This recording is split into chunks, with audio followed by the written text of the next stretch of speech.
चालू आहे. तर तुम्ही बोलता ओके ठीक आहे, 8 तासाचे 30,000 आहेत. तर ठीक आहे, माझ्या इकडे 20,000 आहेत, आता 30 मिळत आहेत.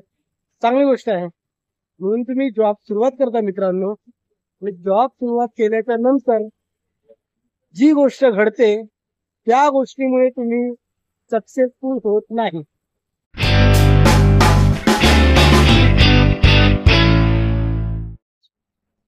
नमस्कार मित्रांनो, तुमचं स्वागत आहे माझ्या ब्लॉगमध्ये. तर मित्रांनो, आता मी ऑफिसला चाललोय.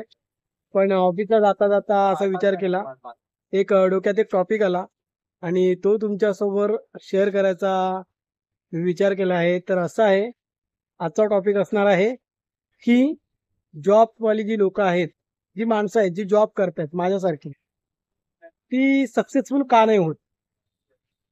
तर ह्याच्यावर मी स्वतः मित्रांनो खूप विचार केला आणि स्वतः विचार करून मी काही पॉइंट्स काढलेत आणि ते पॉइंट्स मी तुमच्या समोर शेअर करणार आहे की का जॉब करणारी, भले तू किती त्याला पगार असू दे, 1 लाख पगार असू दे, 2 लाख पगार असू दे, पण ती यशस्वी का नाही होत. त्याची कारणं मित्रांनो मी आज शोधून काढली आहेत आणि तीच तुम्ही त्याच पॉइंटवर तुम्ही विचार करायचा आहे की ही कारणं जी आहेत ती कशा प्रकारे आपण त्या कारणापासून काही शिकू शकतो का. तर मित्रांनो, जास्त वेळ घेत नाहीये, मी व्हिडिओ सुरू करतो आहे म्हणजे तुम्हाला सांगण्यासाठी. तर मित्रांनो, असं आहे, तुम्ही जर जॉब करत असाल तर पहिलं तर तुम्ही जॉब करता करता तुम्हाला विचारलं जातं की सॅलरी किती घेणार. इंटरव्ह्यूला विचारलं जातं सॅलरी किती घेणार. मी बोलता की हा मी सॅलरी एवढी एवढी घेणार, बरोबर. मी 20,000 सॅलरी घेणार, मी 30,000 सॅलरी घेणार. आणि तेव्हा तुम्ही त्याला विचारता बॉसला किंवा HR ला की माझ्या ड्युटीचा टाइम काय असेल. तर तो बोलतो, समजा की तो बोलतो की 8 तास असेल, 8 तासाचे 30,000. ओके, आता आपण एक्झाम्पल घेऊन चालू.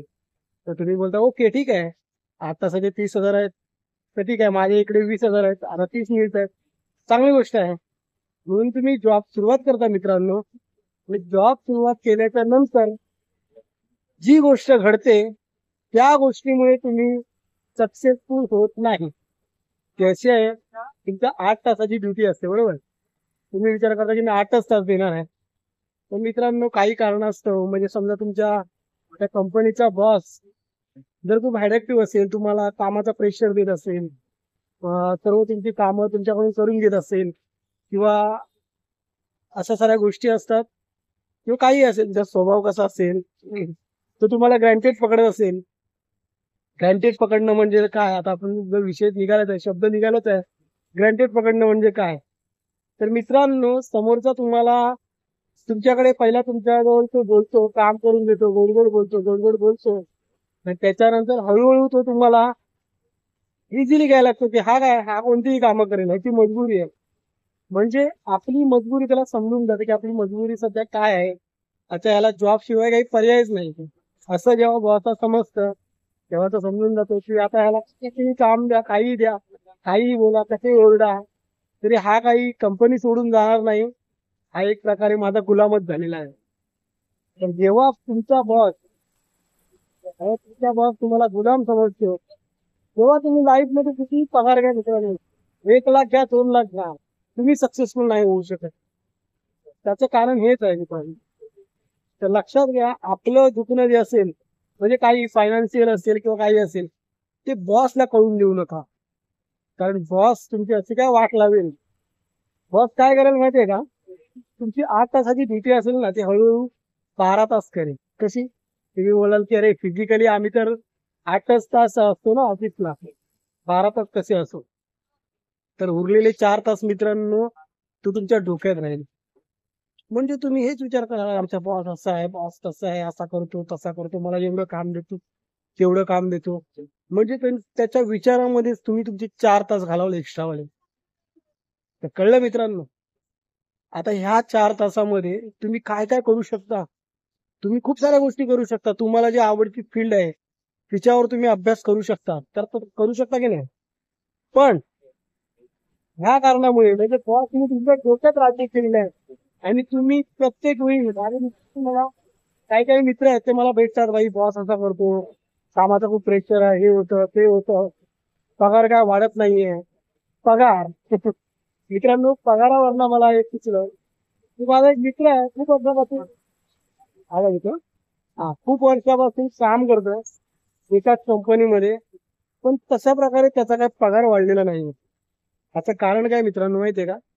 कारण त्याच्या बॉसला कळून चुकलंय की हा काय कुठं जात नाहीये आणि ह्याला गरज आहे, पैशाची ह्याला गरज आहे, ह्याला याचं घर चालवायचं आहे. ह्या जेव्हा गोष्टी बॉसला कळतात तेव्हा बॉस तुमची वाजवतो, म्हणजे तुमचा पगार पण नाही वाढवत आणि तुमच्याकडून जास्त काम पण करून घेतो. तर माझं म्हणणं ते उद्देश हेच आहे की याच्यावर उपाय काय? याच्यावर उपाय काय आहे? तुम्ही बोलाल की अरे तू जॉब करणारे सक्सेसफुल होत नाहीयेत असा बोलतोय, पण त्याच्यावर काहीतरी उपाय असेल. मित्रांनो, नक्कीच आहे. प्रत्येक गोष्टी मला जर प्रॉब्लेम असेल तर याचा उपायही असतो. उपाय हाच आहे मित्रांनो, तुम्ही पहिल्यापासून जेव्हा कामाला जॉईन होता तेव्हा टाइमावर लक्ष द्या. तुमच्या ह्या गोष्टीला किती टाइम जातोय. जर तुमची 8 तासाची ड्युटी असेल तर एक्स्ट्रा 1 तास ठीक आहे, तो पण एक्स्ट्रा देऊ शकता तर विचार करायला. पण 9 तासाच्या वर किंवा 8 तासाच्या वर एकही मिनिट तुमचा जॉबच्या रिलेटेड थॉट किंवा विचार आला नाही पाहिजे.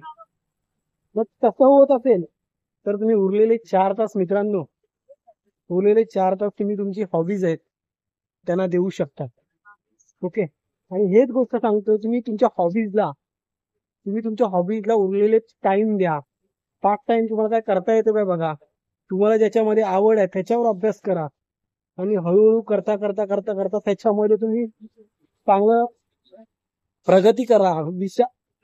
विचारत म्हणजे चांगलं प्रगती करा आणि मग हळूहळू त्या गोष्टीमध्ये तुम्हाला सामान मिळतील. तुम्ही हळूहळू फुल टाइम कराल आणि मग तुम्ही जॉबच्या कचाड्यातून सुटाल. मित्रांनो, लाईफ मध्ये सक्सेस होणं म्हणजे काय आहे मित्रांनो? तुम्हाला काय वाटतं सक्सेस होणं म्हणजे काय आहे? सक्सेस होणं म्हणजे हे आहे की तुम्हाला जी आवडती फील्ड आहे त्याच्यात तुम्हाला काम करायला मिळतंय आणि त्यांचे तुम्हाला योग्य पैसेही मिळत आहेत आणि तुम्हाला जे पाहिजे ते तुम्ही करू शकता आणि त्याच्यामध्ये तुमचं डोकं तुम्ही जास्त वापरू शकता. कारण कारण तुम्ही तो विषय तुम्हाला आवडतोय. शाळेमध्ये जेव्हा आपल्याला एखादा विषय जेव्हा आवडतो, म्हणजे माझा आवडता विषय गणित असेल किंवा मराठी असेल तर मी प्रत्येक वेळी तेच पुस्तक काढणार, मराठी करणार, गणित करणार, त्याचा अभ्यास करणार आणि त्यामुळे आपला तो सब्जेक्ट असतो तो चांगल्या प्रकारे रिवाईज होतो, चांगल्या प्रकारे आपल्या लक्षात राहतो. तसंच जीवनाचं आहे मित्रांनो, तुम्हाला तुमचा जो सब्जेक्ट आहे तो निवडायचा आहे, तो निवडून त्याच्यावर काम करायचं आणि यशस्वी व्हायचं आहे. त्याच्यावर जास्त काही बोलत नाहीये. अजून काही पॉइंट असतील किंवा मला काही चुकलं ह्या रिलेटेड तर मी तुम्हाला नक्कीच सांगेन. तर लक्षात ठेवा, हे जे पॉइंट आहेत तो माझं स्वतःचं मत आहे. ते तुमचंही काही वेगळं असू शकतं. वेगळं काही मत असेल तर तुम्ही कमेंटमध्ये मला सांगा. आणि एक गोष्ट लक्षात ठेवा, तुम्ही नोकरी करता करताही सक्सेसफुल होऊ शकता. पण मी ज्या काही गोष्टी सांगितल्या आहेत त्या तुम्ही लक्षात ठेवा. तर मित्रांनो, भेटूया नेक्स्ट व्लॉग मध्ये. तोपर्यंत पॉझिटिव्ह राहा, हसत राहा आणि हसवत राहा. चला.